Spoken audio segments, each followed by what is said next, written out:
වාහන පෝලිම් සහ ඉන්ධන පෝලිම් ගැන දැන් අමතක කරන්න.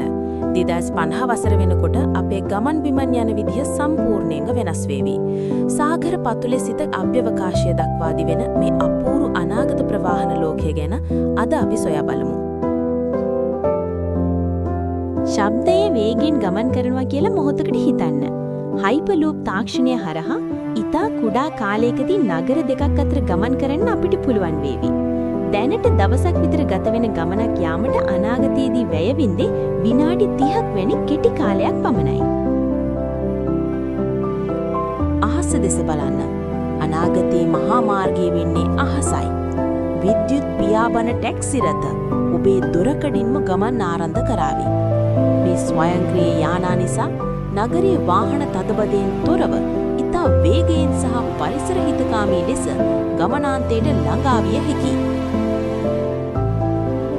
රියපැදවීම කියන දේ අතීතයට අයිති වේවි.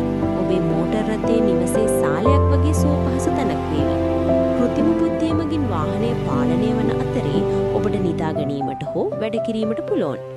වාහන එකිනෙක සංනිවේදනය කරන නිසා රිය අනතුරු බොහෝ දුරට බිඳුව දක්වා අඩු වේවි. අනාගත ප්‍රවාහනය වේගවත්, බුද්ධිමත් මෙන්ම තිරසාරයි. ඉතින් මට ඔබට ප්‍රශ්නයක් තියෙනවා. ඔබ වැඩියෙන්ම කැමති පියාඹන ටැක්සියක යන්නද නැත්නම් මුහුද යටින් යන දුම්රියක යන්නද? ඔබේ පිළිතුරු කමෙන්ට් කරන්න. අනාගත ලෝකයේ අලුත්ම තොරතුරු දැනගන්න Future Pulse SL subscribe කරන්න.